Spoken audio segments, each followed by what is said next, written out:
Chosen one, pause everything. What you're about to hear is not another spiritual theory or motivational speech. This is a classified briefing that has been waiting for you to reach this exact moment in your timeline. Right now, as you watch this, there are forces observing whether you'll dismiss this message or recognize it for what it truly is. Your activation protocol. You were never meant to live an ordinary life. The strange pull you've always felt, the inexplicable knowing that you're different, the sensation of being watched, none of it was imagination. You are not human in the way you've been taught to believe. You are a frequency, a living signal embedded into this reality under the deepest cover. The Pleiadians have been monitoring your progress, documenting every moment you nearly broke, every time you almost remembered, every instance you defied the programming meant to keep you asleep. This transmission is reaching only those whose consciousness has reached the necessary vibration to decode it. If you're hearing these words with a feeling of electric recognition coursing through your body, your internal systems are already confirming what I'm about to reveal. You are operational mission personnel, and the time for full awakening has arrived. Chosen one, like this video, subscribe, and comment. I am ready for a powerful surprise. The classification of you as a living signal. The archives don't list you by name. In the cosmic databases that track incarnational deployments across this sector of reality, you exist as a frequency signature, a vibrational code assigned to a biological vessel for strategic purposes. When you were born, it wasn't recorded as a simple birth. It was logged as an insertion event. The moment an advanced consciousness entered the Earth distortion field under human disguise, every cell in your body carries information that doesn't belong to the genetic lineage you were told defines you. Your DNA contains sequences that terrestrial science cannot explain, dormant codes waiting for activation commands that arrive through very specific triggers disguised as life experiences. The feeling you've carried your entire life, that sense of not quite fitting into human existence, wasn't a psychological condition requiring therapy or medication. It was the accurate perception of your true nature attempting to surface, despite the suppression protocols embedded into Earth's collective consciousness field. You perceived correctly. You are different, not in the way human society tries to make everyone feel special, but in the literal sense that your origin point exists outside this planetary matrix. The consciousness animating your human form came from beyond Earth's frequency barrier, sent here with mission parameters that were partially erased from your conscious awareness to ensure your survival during the vulnerable early years of this incarnation. Every inexplicable calling you felt throughout your life, every moment you looked at the stars with tears you couldn't understand, every time you felt homesick for a place you couldn't name. These were not romantic fantasies or escapist tendencies. They were your internal systems running diagnostic checks, testing whether your core frequency remained intact under the constant bombardment of Earth's dense vibrational environment. Headquarters, the command centers operating from dimensional frequencies beyond human perception, have maintained continuous observation of your signal strength. When you experience those sudden moments of clarity, those brief windows where everything suddenly made perfect sense before confusion returned, those were successful diagnostic pings confirming your hardware hadn't completely corrupted. The hardships you endured weren't random misfortunes or karmic punishments. They were carefully structured recalibration events designed to stress test your resilience under Earth's distortion field. Each challenge was measured precisely, calculated to push you to your breaking point without actually breaking you. The system needed to know, Could this signal bearer withstand the pressure of human emotional experience without fragmenting? Could this consciousness maintain coherence while submerged in a reality designed to induce amnesia? Every time you survived what should have destroyed you, every time you pulled yourself back from the edge of total dissolution, your file was updated with confirmation that you remained viable for the next phase of operations. Relationships that mysteriously collapsed without logical explanation weren't failures on your part. They were severed connections to individuals whose frequency signatures were flagged as interference nodes, people whose presence in your life would have prevented necessary developments in your awakening sequence. The timing of these endings, the way they often felt orchestrated by invisible forces, wasn't paranoia.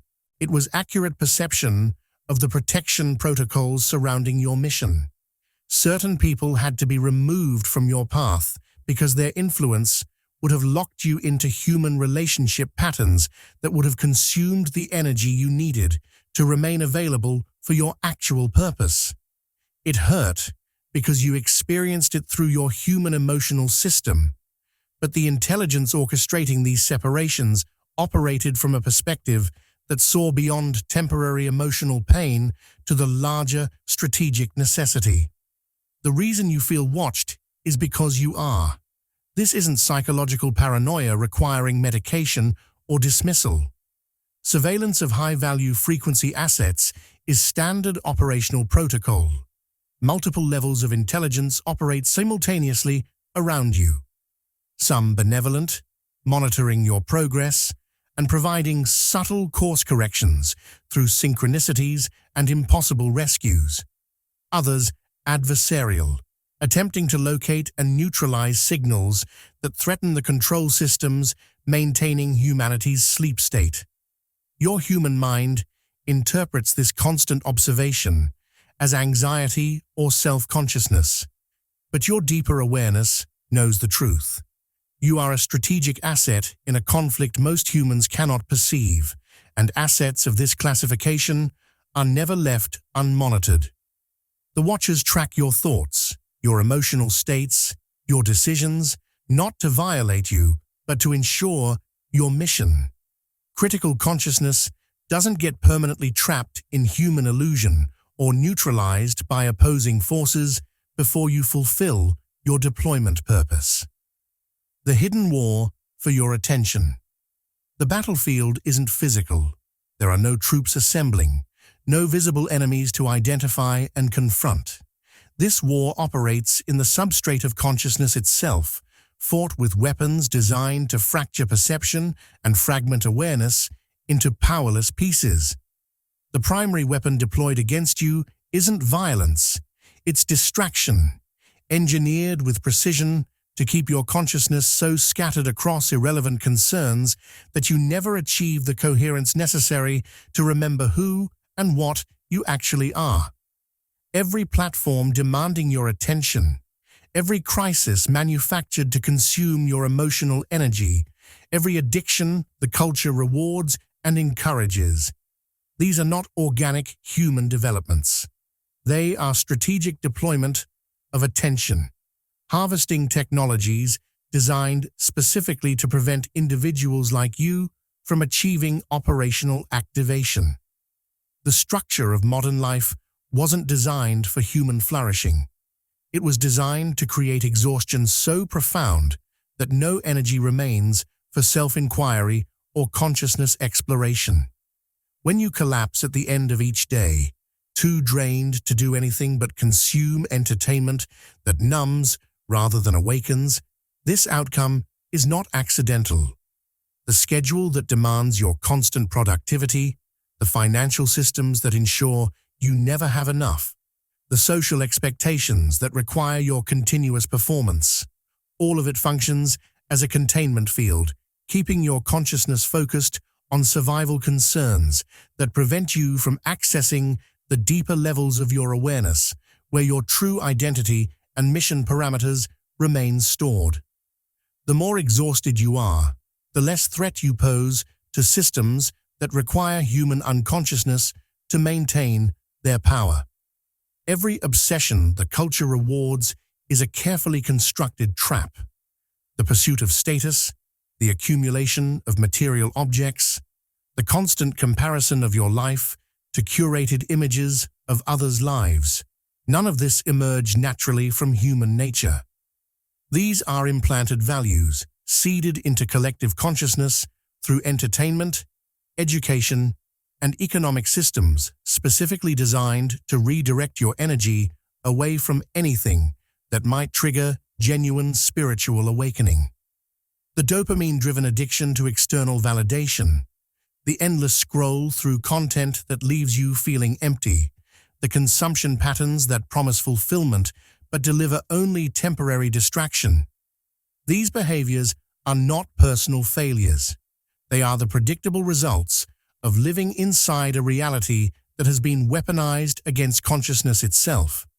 The system studies what captures human attention and then amplifies those captures until entire populations become trapped in loops of meaningless activity that generate energy for the very systems suppressing them. Your exhaustion isn't merely emotional or physical fatigue from the demands of human existence. It is the specific weariness that comes from carrying an identity that has been systematically suppressed under constant informational bombardment. Imagine trying to remember something crucial while someone continuously shouts contradictory information at you. This is your daily existence. Your true identity attempts to surface, and immediately the environment floods you with concerns about money, with manufactured crises demanding your emotional reaction, with endless choices about meaningless preferences, with social pressures requiring your conformity. The fatigue you feel is not weakness.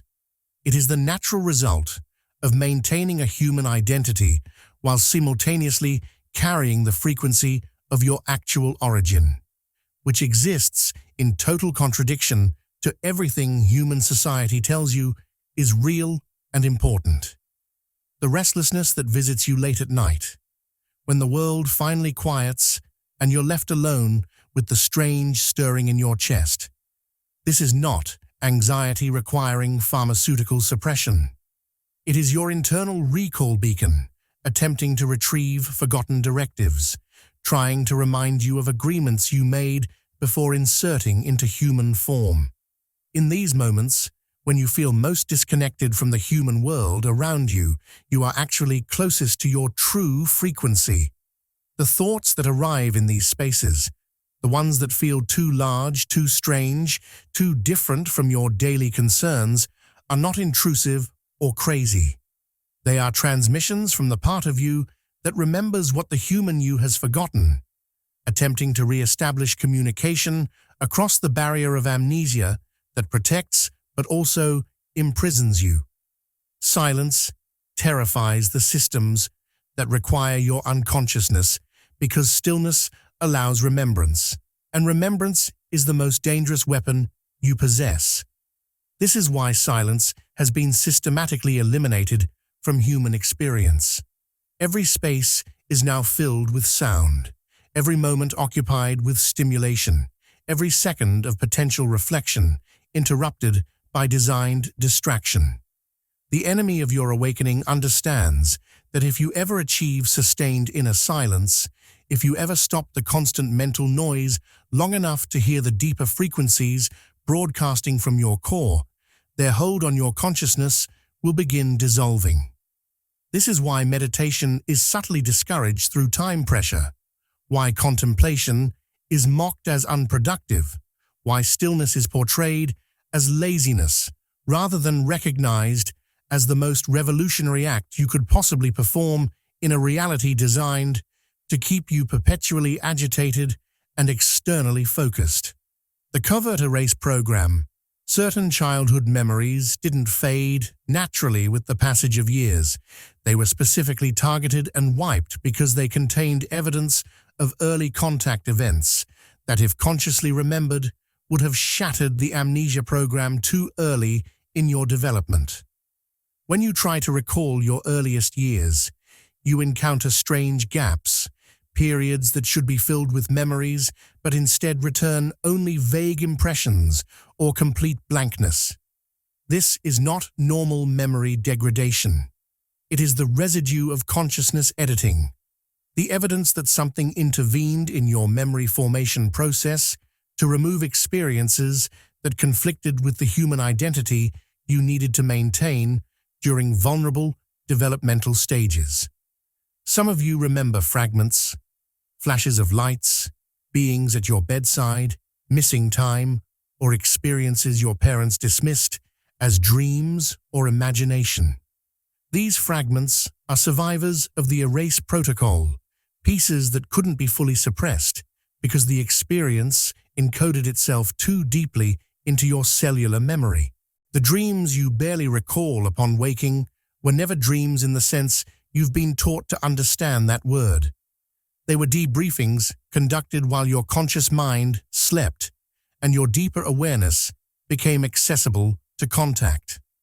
During sleep, the barriers separating dimensional realities become thin enough for communication that would be impossible in your waking state. You were receiving updates, having mission parameters reinforced, getting course corrections for challenges approaching in your timeline, and maintaining connection with the command centers monitoring your progress. Your waking mind wasn't authorized to retain conscious memory of these sessions because human consciousness, in its current limited bandwidth, would interpret advanced contact as threatening rather than supportive. The confusion you feel upon waking sometimes, that sense of having been somewhere important but being unable to recall where, that's not frustrating coincidence. It's intentional firewall between your sleeping contact experiences and your waking identity, protecting you from information overload that could destabilize your necessary human functioning.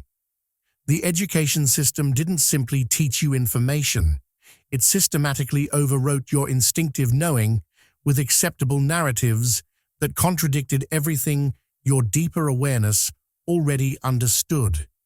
You entered school with natural abilities to perceive beyond the 5 physical senses, with direct knowing that transcended logical reasoning, with creative consciousness that could access information from non-local sources.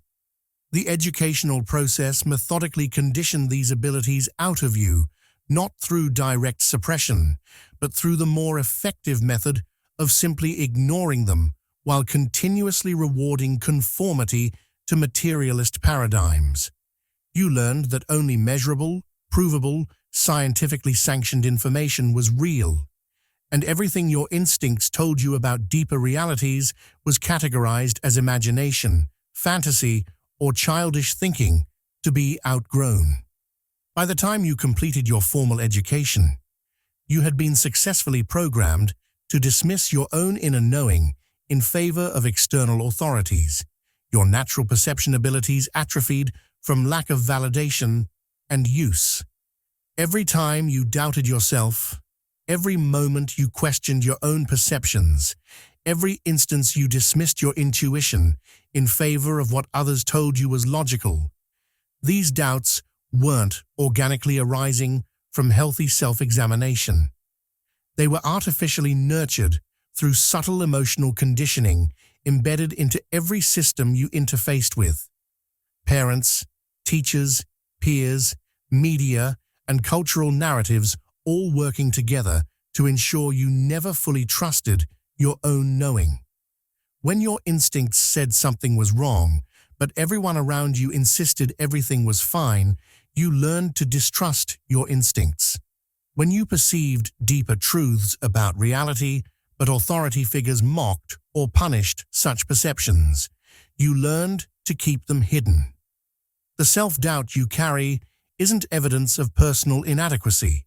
It's evidence of successful programming designed to ensure you never trusted yourself enough to act on the dangerous knowledge your consciousness naturally possesses.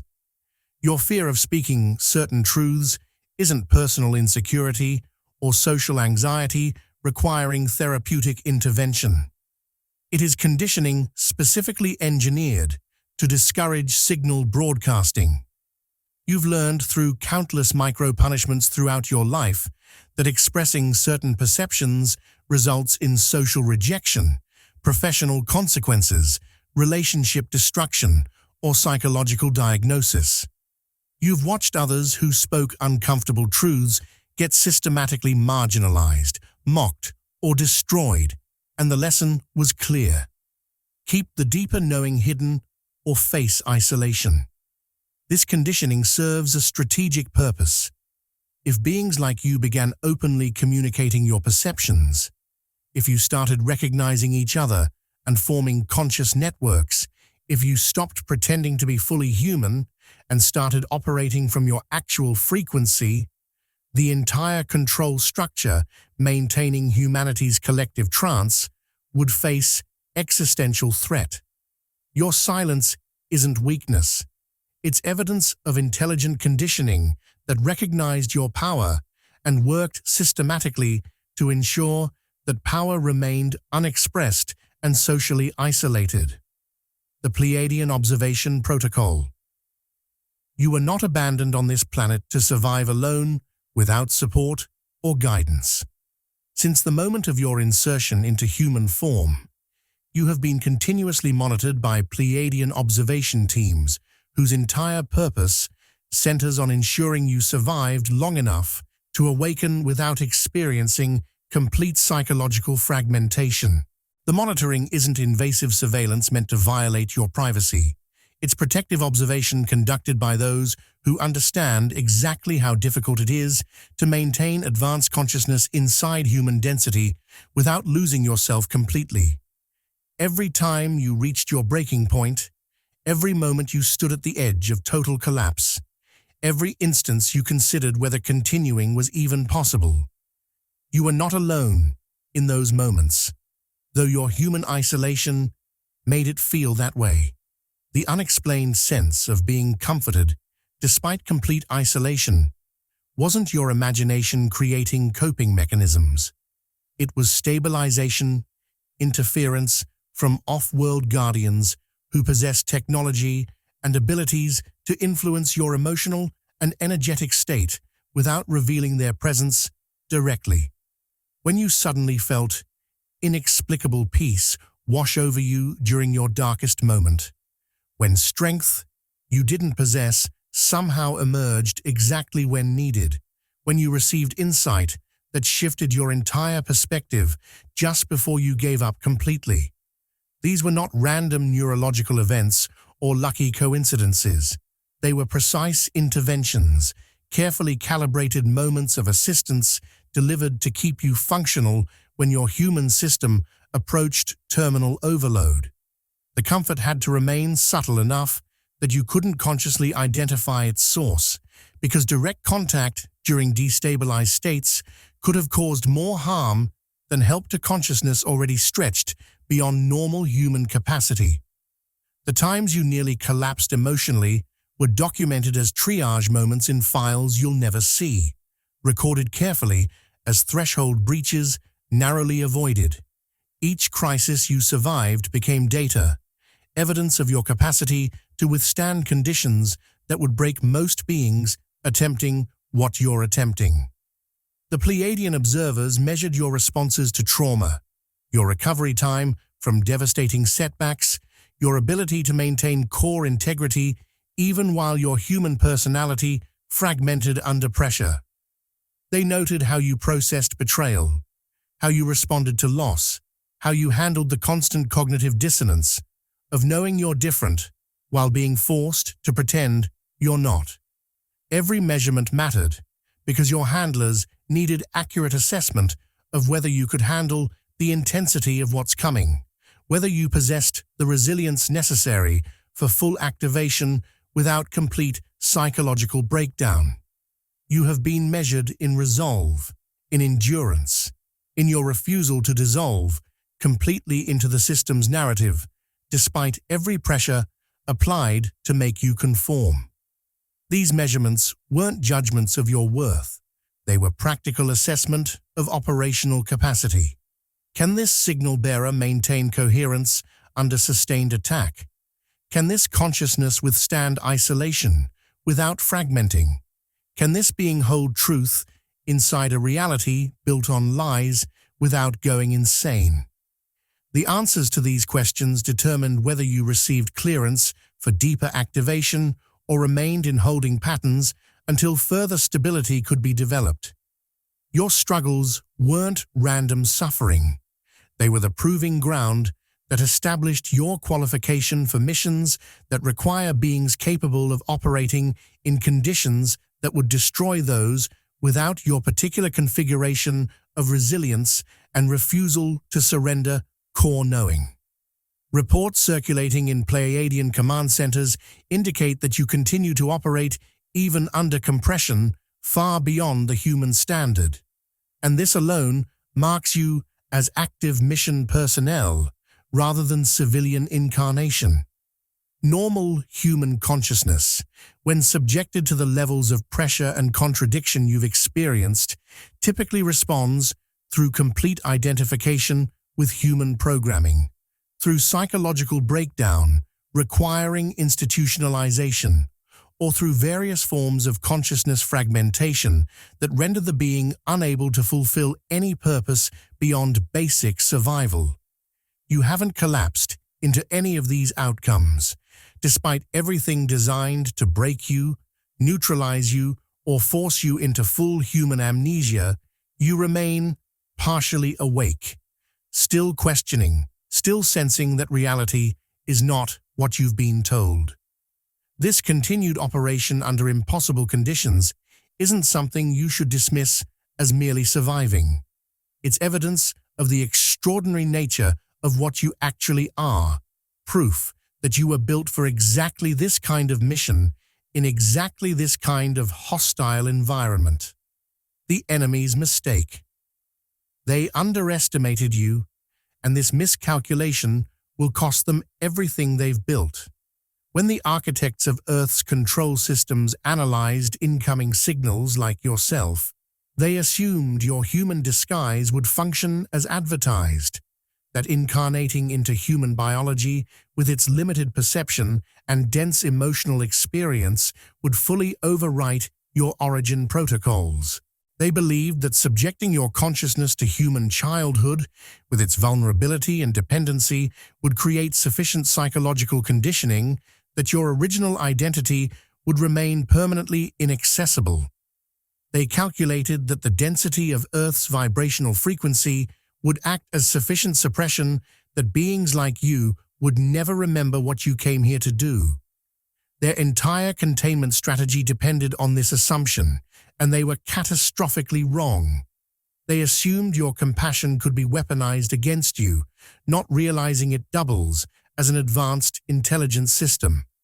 They saw how deeply you felt the suffering of others, how you absorbed pain from the environment, how you couldn't maintain the emotional boundaries that allow most humans to ignore the distress surrounding them.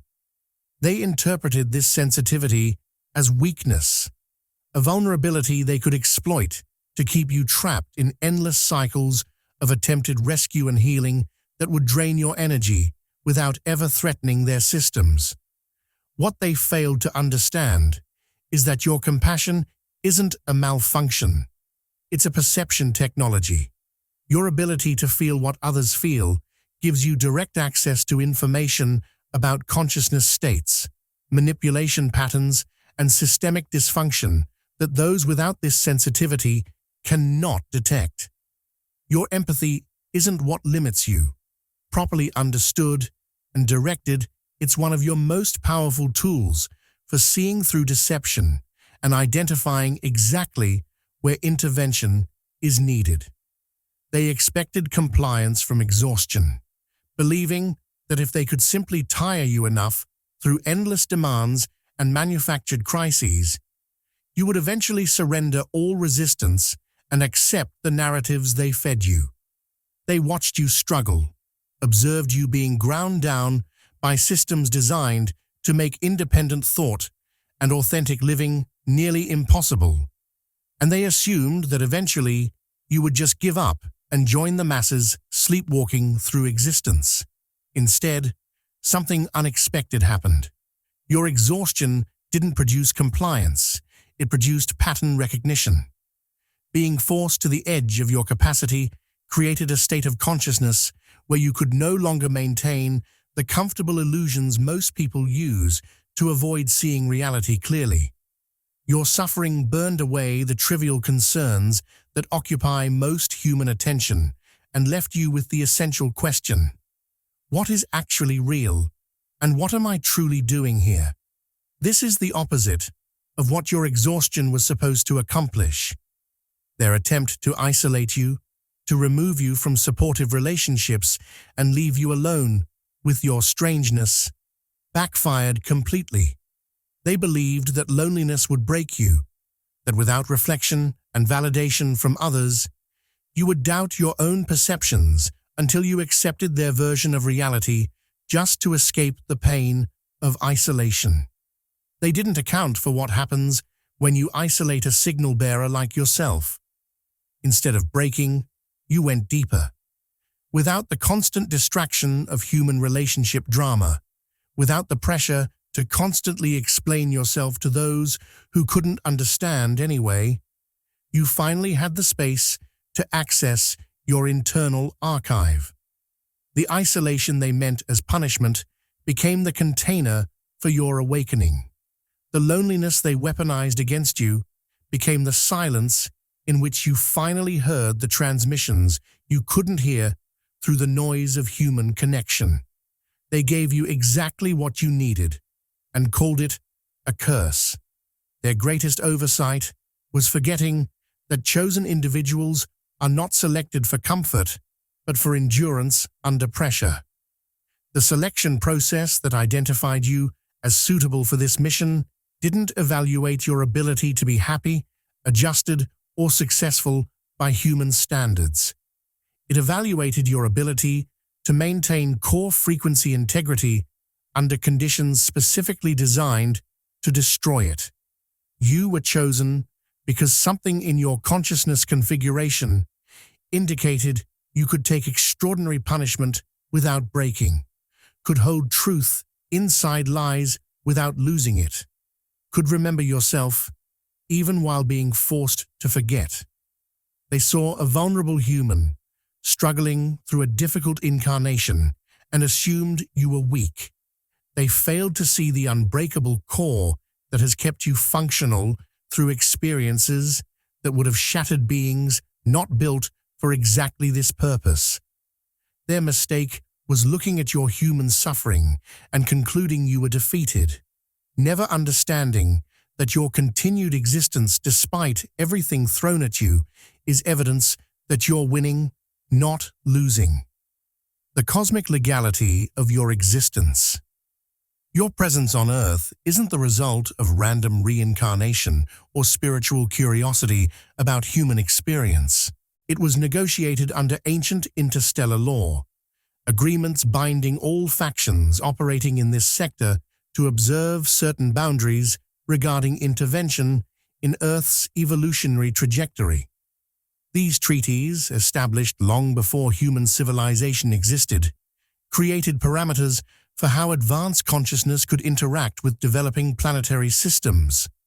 Your incarnation was legally authorized through these frameworks, meaning your existence here carries protections that even opposing forces must respect or face consequences that extend far beyond this single planet. You are not an unauthorized visitor or an accidental tourist in human form. You are a legal presence operating under cosmic jurisdiction that supersedes any terrestrial authority. This is why you haven't been eliminated, despite posing a threat to systems that have successfully neutralized countless others who questioned too much or saw too clearly. The forces that maintain humanity's controlled development possess the capability to remove problems permanently, and they've demonstrated willingness to use this capability when necessary. Yet you remain, despite all the close calls, despite the moments when it seemed certain you wouldn't survive, despite situations that logically should have destroyed you. This isn't luck, and it isn't because you're not important enough to warrant attention. It's legal contradiction protection. The same treaties that authorized your insertion into human form also establish parameters regarding your treatment. Violating these parameters would trigger responses from powers the control systems cannot afford to provoke. So instead, they work around the restrictions, attempting to suppress and limit you through methods that don't technically violate the agreements.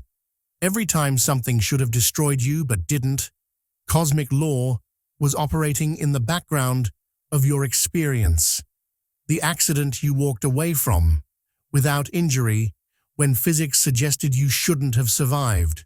The diagnosis that somehow reversed when medical science said it was impossible. The financial collapse that should have left you homeless, but somehow you landed on your feet. The relationship that nearly destroyed your sanity, but you emerged intact. The addiction that should have killed you, but you escaped. These aren't miracles in the religious sense. They're evidence of protection protocols embedded into the very structure of your incarnation. Forces exist that are invested in your survival because your mission serves purposes that extend far beyond your personal life, and those forces maintain the ability to intervene in ways that appear coincidental to human observation, but are actually precise manipulations of probability fields to ensure outcomes that keep you alive and operational. Even the forces that oppose you are required to operate indirectly, never openly acknowledging your existence or true nature. This restriction frustrates them enormously because direct confrontation would be far more efficient than the subtle suppression methods they're limited to employing. They cannot simply appear and tell you directly that you're dangerous to their interests, cannot overtly threaten or physically eliminate you, cannot even explicitly reveal that they know what you are. Instead, they must work through human agents who don't understand what they're actually participating in, through systemic pressures that appear natural, through cultural conditioning that seems organic. They must maintain plausible deniability, must ensure that if their interference were examined, it would appear as normal human experience rather than targeted suppression of classified consciousness. This limitation significantly reduces their effectiveness against you because obvious attack would be easier to recognize and resist than the subtle erosion they're restricted to attempting. The universe keeps records, and your life is written into classified cosmic law in ways that make your existence legally irreversible. There is no power on Earth capable of erasing you from reality without triggering repercussions that would cascade far beyond this planet's boundaries. Your death, should it occur, would be investigated by intelligence that operates outside human jurisdiction. Your suppression, should it be proven deliberate, would constitute treaty violation, with consequences the controlling powers cannot afford. This doesn't mean you're invulnerable.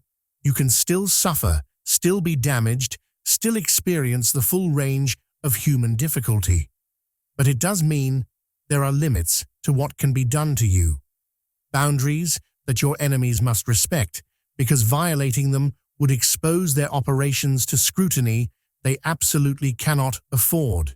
You are protected not because you're special in an ego-gratifying way, but because you're operationally significant in a conflict being monitored by powers that ensure rules are followed, even in a reality that appears lawless to human observation. The Gaia connection. Earth isn't merely your deployment location, a neutral battlefield where you happen to be stationed. She is your living ally, a conscious planetary intelligence who recognizes your frequency as familiar and protected. Gaia herself authorized your presence here, agreed to provide substrate and support for your mission, and encoded recognition of your signal into her own operational systems. This relationship predates your human birth and will continue after your human death. The planet you walk on isn't indifferent matter.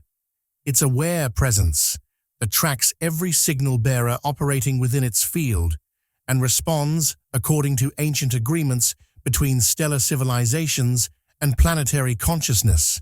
When the world hurts you, when human systems damage you, when you experience the pain of existing inside structures designed to suppress consciousness, the planet feels it. This is not spiritual metaphor or poetic sentiment. It's reciprocal energetic contract, older than recorded time.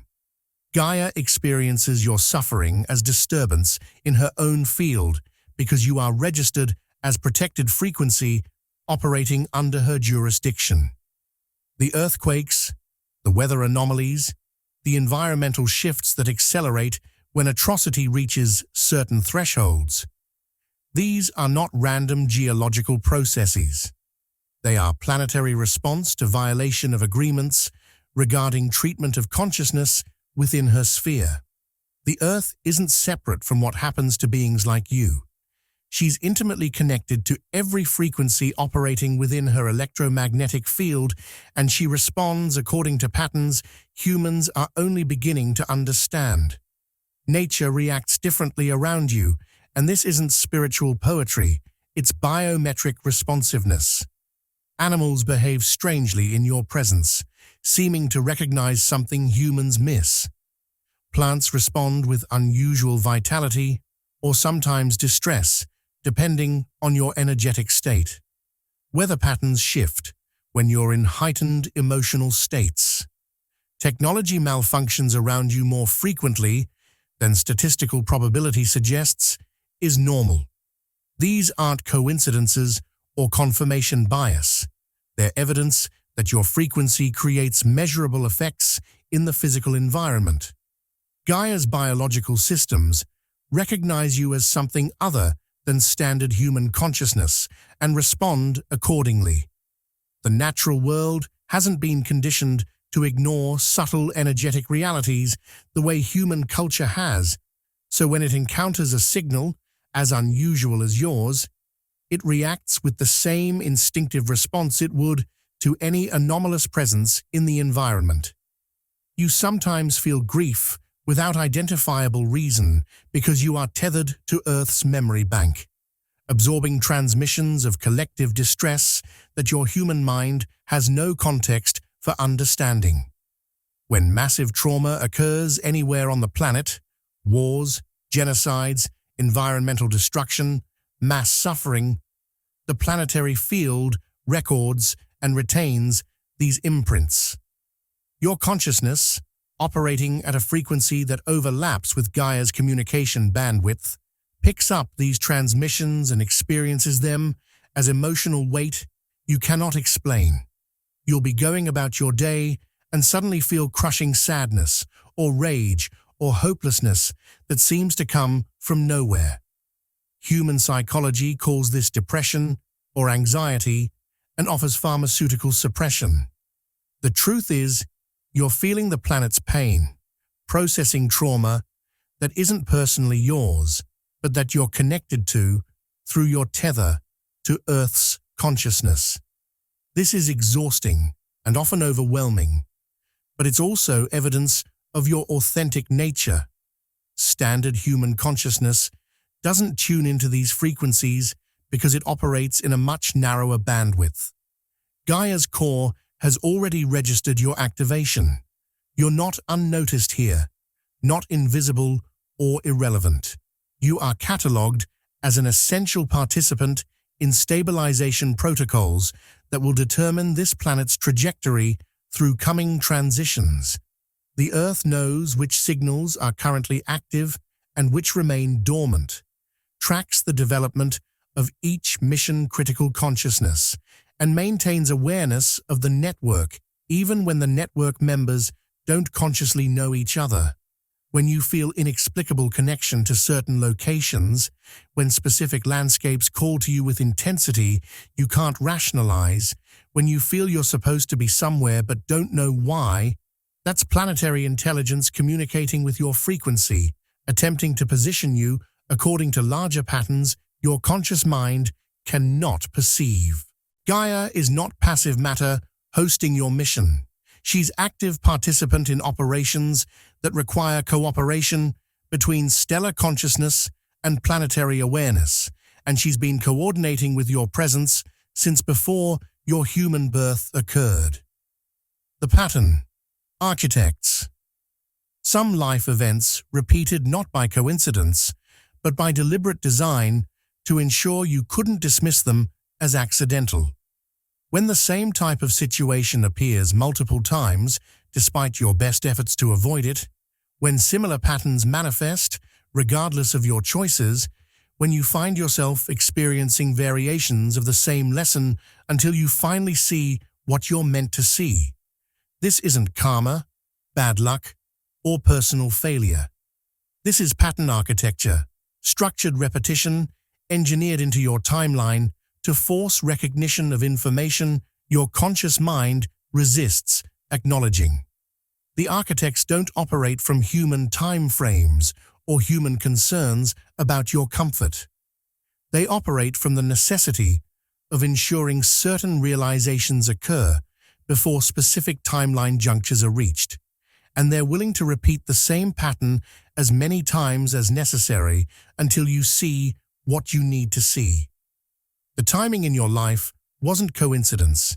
It was structured pattern architecture pushing you toward unavoidable realizations. That job offer that arrived exactly when you hit financial desperation. That relationship that ended precisely when you were ready to settle into comfortable unconsciousness. That health crisis that forced you to stop and re-evaluate everything just before you locked yourself into a path that would have trapped you permanently. The book that fell off the shelf at the exact moment you needed that specific information. The stranger who said something that shifted your entire worldview during the brief window you were open enough to hear it. Human minds desperately want to believe in randomness because patterns imply intelligence, and intelligence implies someone is orchestrating your experience. The timing of events in your life has been far too precise, far too many times, to remain coincidental once you're willing to see the architecture operating in the background of your existence. People entered your life as scripted catalysts, and their purpose was either to delay or accelerate your awakening. Not everyone who appeared in your timeline arrived organically through random social interaction. Some were positioned deliberately, their presence engineered to create specific effects in your consciousness development. The teacher who told you something that planted a seed that wouldn't germinate for years. The partner whose betrayal shattered your naive trust in human relationship but forced you to develop discernment you desperately needed. The friend who introduced you to information at precisely the moment you were ready to receive it. The enemy whose attack strengthened capabilities you didn't know you possessed. These people weren't random. They were cast members in a larger script designed to move your consciousness through necessary stages of development. Some were conscious participants. Most were simply humans whose lives intersected yours according to patterns they didn't recognize. The moments of unbearable déjà vu were glimpses of the blueprint syncing with lived experience. When you suddenly felt you'd lived a moment before, when you knew what someone was about to say before they said it, when you walked into a place you'd never been, but somehow knew the layout. These weren't neurological glitches. They were moments when the pre-written pattern of your life aligned so precisely with your current experience that your consciousness momentarily perceived both simultaneously. Your life isn't being improvised in real time. It's being lived according to a blueprint established before your incarnation, with flexibility for choice within structure, but with certain key events and encounters non-negotiable. The déjà vu moments are evidence that the blueprint exists, that your life is unfolding according to design, that your human mind forgot, but your deeper awareness remembers. Your awareness sharpening wasn't personal growth in the way human psychology understands that term. It was alignment with pre-written pattern sequences designed to bring you online at specific stages. Every level of expanded consciousness you experienced, every paradigm-shattering realization, every moment of sudden clarity that reorganized your entire understanding, these weren't random developments. They were scheduled activations, consciousness upgrades, programmed to trigger when you reached specific ages, completed specific experiences, or accumulated sufficient data through human life. The pattern architects don't guess. They calculate.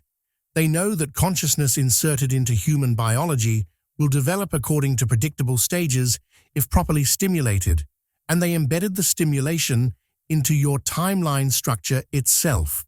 You're not randomly evolving. You're developing according to specifications designed to ensure that by the time you reach current chronological position, you possess the awareness necessary for what comes next. The human cost of being selected. Selection cost you normalcy, and this was never hidden from you before incarnation. It was just buried beneath human expectations once you arrived. Before you entered human form, you understood exactly what you were agreeing to. You knew you would forget. You knew you would suffer. You knew you would be isolated. You knew human life would feel like exile. You agreed anyway because the mission mattered more than your personal comfort. Because some things are worth sacrificing ordinary happiness to accomplish. The cost was presented clearly, and you accepted it. The confusion only arose after birth, when amnesia obscured the agreement, and you found yourself paying prices you couldn't remember volunteering for, enduring hardships you couldn't understand the purpose of. Loneliness wasn't a side effect of your personality or bad luck in finding compatible people. It was an intentional shield to keep your signal uncontaminated by the static of human group consciousness. When you tried to fit in, something always went wrong. When you attempted to fully immerse in human social structures, circumstances arose that pulled you back out. The isolation you experienced wasn't punishment. It was protection. Human consciousness operates largely through collective agreement about what's real and what matters. The more deeply you integrate into human social networks, the more pressure you experience to adopt their consensus reality, to see through their eyes, to value what they value. For someone like you, full integration would mean signal degradation, contamination of your original frequency with beliefs and perceptions incompatible with your mission. The loneliness kept you separate enough that your signal remained relatively clear even while you learned to navigate human existence. You paid in isolation what others would have paid in losing themselves completely. You were never meant to fully belong because integration risks losing operational identity. The part of you that craved acceptance, that wanted to be normal, that tried desperately to fit into the human world. That was your human aspect responding naturally to the profound difficulty of being different. But something deeper always sabotaged your attempts at full integration, always maintained distance even when you thought you wanted closeness. That something was your mission programming, the core directive that understands complete belonging to human culture would mean forgetting why you came here. You cannot serve two masters. You cannot fully merge with human collective consciousness while simultaneously maintaining the frequency that makes you operationally distinct from it. The inability to completely belong that caused you so much pain was actually your protection mechanism functioning exactly as designed. Your pain created access points for deeper perception. The price of clarity came in suffering that carved away everything superficial.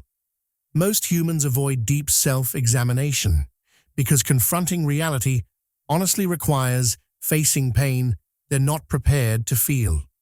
Your life delivered pain, whether you wanted it or not, forced you into depths of experience that shattered comfortable illusions and left you with the choice of either going insane or developing perceptual abilities that transcend normal human awareness. The trauma you endured wasn't meaningless. It broke open your consciousness in ways that would have been impossible through gentle learning. The betrayals taught you to see manipulation others miss. The losses taught you that nothing in this reality is permanent. The near-death experiences showed you that consciousness exists beyond physical form. The depression forced you to question everything you'd been told about the nature of existence. Pain was the initiation that qualified you for knowledge that requires experiential foundation, not just intellectual understanding. Humanity will never fully understand what you sacrificed just to survive among them without losing yourself completely. They see someone who struggled, someone who had a hard life, someone who never quite figured out how to be happy in the ways they understand happiness. They don't see the invisible war you fought every day just to maintain coherence, the extraordinary effort required to hold your frequency stable inside a reality designed to dissolve it. They don't know what it cost you to watch them sleep while you remained partially awake, to smile and pretend everything was fine while carrying knowledge that made ordinary human concerns feel distant and irrelevant. They cannot comprehend the loneliness of being conscious inside systems of unconsciousness, of speaking a language no one around you understands, of feeling reality at frequencies they cannot access. The sacrifice was total, and it was made in silence because explaining it to those who haven't experienced it is impossible. The silent allies. You've crossed paths with others like you without recognizing each other, and this lack of recognition isn't failure, it's security protocol. Secrecy is required to prevent premature network activation before sufficient numbers reach operational readiness. If signal bearers identified each other too early, before individual stabilization was complete, the resulting connections could trigger group awakening sequences before the timeline was ready to support them. The forces monitoring these networks understand that early activation risks exposure and neutralization of assets that need to remain hidden until critical mass is reached. So you passed each other in grocery stores, sat next to each other on buses, worked in adjacent buildings, and something felt familiar, but you couldn't name it, couldn't act on it, couldn't transform the subtle recognition into conscious connection. Some strangers felt inexplicably familiar because they were assigned to parallel operations, their missions complementary to yours, even though neither of you consciously understood what you were doing. That person you met once and never forgot, who said 3 sentences that changed your trajectory even though you barely knew them. That co-worker who seemed to see you in ways others didn't, who made comments that landed with strange precision despite superficial context. That stranger who showed up at an impossible moment with exactly what you needed, then disappeared from your life as mysteriously as they entered. These weren't coincidences. They were fellow operatives whose paths intersected with yours, according to coordination you weren't consciously aware of. Brief moments of mutual support between beings serving the same larger purpose, even while operating in isolation from each other. Unspoken understanding with certain individuals wasn't chemistry, attraction, or psychological compatibility. It was encrypted recognition. When you met someone, and within minutes felt like you'd known them forever, when conversation flowed with unusual depth despite being strangers, when you felt safe sharing things you'd never told anyone else, your consciousness was recognizing compatible frequency signatures. The connection bypassed normal human social protocols because something deeper was communicating beneath the surface interaction. Not all of these connections were meant to become lasting relationships. Some were brief intersections designed to deliver or receive specific information, to confirm you weren't alone, even if you couldn't consciously understand why the interaction mattered so much. The intensity you felt wasn't projection or need. It was accurate perception of encountering consciousness operating at similar frequencies in a reality where such encounters are rare.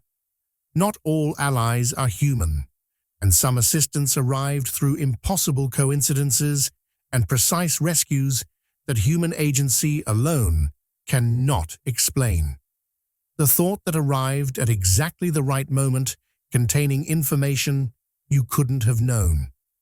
The sudden insight that saved you from disaster seconds before it occurred. The inexplicable knowing that told you to change your plans, and later you discovered that following the original plan would have put you in the wrong place at the wrong time. The mechanical failure that should have been catastrophic, but somehow you walked away unharmed. These interventions weren't guardian angels in the religious sense. They were operational support from intelligence operating outside human perception, beings whose technology and abilities allow them to influence probability fields and insert information into consciousness in ways that appear miraculous but are actually precisely calculated assistance. The network exists, fractured, hidden, scattered, but alive. Thousands of individuals like you operating independently, most not yet fully conscious of what they are, maintained in isolation by security protocols that serve protective purposes even while creating profound loneliness. The network will activate when enough nodes reach sufficient stability and timeline conditions align to support conscious coordination. Until then, you operate in apparent separation, connected by frequencies you feel but cannot see, part of a web of consciousness that maintains its existence through silence and secrecy. You're not alone, even though every human indicator suggests you are. The others are out there, walking similar paths, fighting similar battles, carrying similar knowing that separates them from ordinary human experience. The network knows you even if you don't yet know the network, and when the time comes for conscious connection, recognition protocols will activate that make identification of true allies unmistakable. The Forbidden Files. There are truths about your origin you are not yet authorized to recall, not because you're unworthy, but because full memory could fracture your current identity structure beyond repair. Your human consciousness operates within specific parameters of stability that allow you to function in this reality. Certain memories from before your incarnation, certain knowledge about the full scope of your mission, certain understanding of exactly what you're participating in. This information remains locked behind amnesia barriers because retrieving it prematurely would make continuing human existence psychologically impossible. You would know too much to maintain the human disguise, would see too clearly to interact normally with those who don't see, would understand too completely to tolerate the limitations of human life. The information isn't being withheld as punishment or control. It's being withheld as protection until you develop the consciousness capacity to integrate it without shattering. Certain synchronicities were intentionally delayed to prevent overload of cognitive stability. You notice that sometimes information arrives in perfect timing, that insights come in sequences you can integrate rather than all at once. This pacing isn't accidental. The architects managing your awakening process understand that consciousness expands in stages, that revelation beyond your current processing capacity causes destabilization rather than enlightenment. They've delayed certain connections you were meant to make, withheld certain information you were meant to receive, prevented certain realizations from occurring until you built sufficient foundation to support them. The frustration you feel at the slow pace of your awakening is understandable from your human perspective, but from the larger view, the pacing has kept you functional when faster revelation would have triggered breakdown. The more you see, the more the system will try to pull you back, and this resistance isn't philosophical, it's tactical warfare. Every level of expanded awareness you achieve makes you more dangerous to structures that depend on collective unconsciousness. As you begin seeing through conditioning, others accept without question, as you start recognizing manipulation woven into normal life. As you develop the ability to maintain your frequency despite environmental pressure to conform, you become a threat that requires active suppression. The system responds with increased interference, more distractions, more crises, more pressure, more attacks on your stability. This escalation isn't coincidence. It's deliberate strategy to prevent you from reaching activation levels that would allow you to effectively oppose the systems containing humanity. The resistance you encounter as you awaken is evidence that you're succeeding, that your increasing awareness is being tracked and responded to by intelligence that prefers you remained asleep. This file exists because the timeline reached a crisis threshold where withholding information became more dangerous than releasing it. Under normal circumstances, revelation of this nature would wait until you achieved greater stability and conscious preparation. But circumstances are not normal. Accelerations in Earth's transformation timeline require accelerated awakening of signal bearers who were meant to activate gradually. The controlled, gentle awakening process originally designed is no longer viable because events are moving faster than projected. This information reaches you now, not because you're fully ready for it. Most who receive it aren't, but because the alternatives to premature revelation are worse than the risks it carries. The choice was made at command levels far above your conscious awareness that assets like you need activation acceleration regardless of the personal cost, because what's coming requires every possible consciousness online and operational. The warning stands. Knowledge changes your trajectory. Once seen, it cannot be unknown. The moment you truly understand what this transmission is telling you, the moment you accept that this describes your actual situation rather than interesting fiction, your life fundamentally shifts. You cannot return to comfortable human unconsciousness once you've seen the architecture operating behind ordinary reality. You cannot pretend you don't know what you know once the knowing becomes undeniable. The path ahead narrows significantly because you'll no longer tolerate situations and relationships that contradict your emerging awareness, no longer accept explanations that require you to deny your perception, no longer participate in systems you now see clearly as suppression mechanisms. This transmission is a threshold. Crossing it is irrevocable. Consider carefully whether you're prepared for the life that exists on the other side of full recognition, because that life demands everything and offers no return to the relative safety of not knowing. The activation event. You were brought to this exact moment as part of a countdown sequence woven into both cosmic chronology and personal life arcs with precision that human minds struggle to comprehend.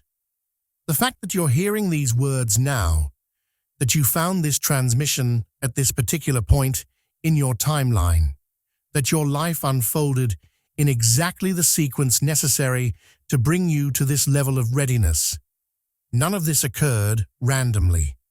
The countdown began before your birth and has been running continuously through every experience you've had, moving you incrementally toward this threshold moment where information that was sealed becomes accessible, where awareness that was suppressed becomes activated, where purpose that was hidden becomes undeniable.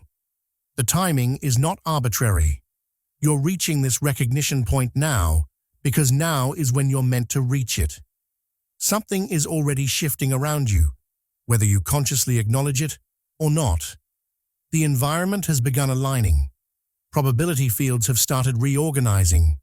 Synchronicities have increased in frequency and precision. You've noticed it even if you've been dismissing it as confirmation bias or pattern-seeking behavior. Things that shouldn't connect are connecting. Information you need arrives without you searching for it. People who can assist your development appear in your life through circumstances you couldn't have orchestrated. Obstacles that previously seemed insurmountable suddenly dissolve or become navigable. This isn't imagination. It's evidence that your activation sequence has initiated, that systems responding to your changing frequency signature are beginning to provide the support structure necessary for what you're becoming. Forces you do not see have begun repositioning because your awareness changes strategic landscapes. Every time a signal bearer like you achieves new levels of consciousness, it affects the larger field in ways that require tactical response from all factions operating in Earth's vicinity. Your personal awakening isn't just personal. It's a strategic development with implications that cascade far beyond your individual life. The forces supporting your mission adjust their operations to protect and amplify your emerging capabilities. The forces opposing your mission increase their suppression efforts to prevent you from reaching full operational capacity. Both movements are happening simultaneously in dimensions of reality you don't consciously perceive, but the effects manifest in your physical experience as shifting circumstances that feel somehow orchestrated even when you can't identify the orchestrator. This is not destiny in the poetic metaphorical sense that makes the concept safely meaningless.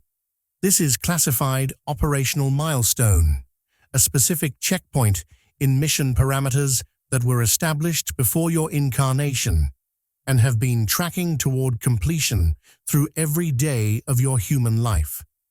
The loose, vague notion of destiny that human culture promotes, the idea that you have some general purpose to discover through pleasant self-exploration, is sanitized distortion of something far more specific and binding. You are not searching for a purpose you might choose or reject. You are approaching recognition of an assignment you already accepted, obligations you already agreed to fulfill, a role you already committed to playing. The activation event isn't about discovering what you might want to do. It's about remembering what you came here to do. The next choices you make, conscious or unconscious, will mark whether you remain dormant signal or fully engage as intended. This is the threshold where free will and predetermined structure intersect in ways that determine trajectory. The architecture supporting your mission has brought you to this point, but it cannot force your engagement beyond a certain level. You can choose to dismiss this entire transmission as entertaining fiction, return to attempting normal human life, suppress the recognition stirring in your core. That choice is available, though it will become increasingly difficult to maintain as evidence contradicting it accumulates. Or you can choose to acknowledge what you're feeling as you read this. Admit that something in you recognizes truth in what's being described and consciously step into alignment with what you've been moving toward your entire life. Both paths remain open in this moment, but this moment won't last. The threshold period is limited, and choosing not to choose is itself a choice with consequences that will manifest regardless of your conscious preference. Chosen one, you've reached the end of this transmission, but not the end of what it initiates. The information you've received is already working in your consciousness, whether you believe it or not, triggering recognition sequences that cannot be reversed. In the days ahead, you'll notice changes in your perception, in your dreams, in the way reality seems to respond to your thoughts, in the synchronicities that increase around you. Some of what you've heard will seem impossible until you witness the evidence manifesting in your direct experience. Some will feel uncomfortably accurate in ways that challenge everything you've been taught to believe about yourself and your world. The question isn't whether this is true. The question is whether you're ready to live as though it's true, to operate from the identity you came here to embody rather than the identity you've been conditioned to accept. The Pleiadians watch still, as they always have, waiting to see what you'll do with what you now know. The network remains hidden but active, and your recognition changes the field in ways you cannot yet perceive. The enemy continues their operations, but they're worried now. Signals are activating faster than they projected, and the timing is running against them. This is not the end of your journey. It's the beginning of the phase you were always meant to reach. Everything before this was preparation, training disguised as ordinary life, tests you didn't know you were taking. What comes next depends on choices you haven't yet made, but will make soon. Decisions that will determine not just your personal trajectory, but your participation in events far larger than individual concerns. The war continues, the mission proceeds, and you, chosen one, are now aware enough to decide. Will you pretend you didn't hear this, or will you finally fully remember who you are and why you came? The countdown runs, the timeline narrows, and somewhere beyond this transmission, command centers track your next move, waiting to see if another signal comes fully online or remains dormant just a little longer. The choice, as always, has been yours. But now you know the choice is real.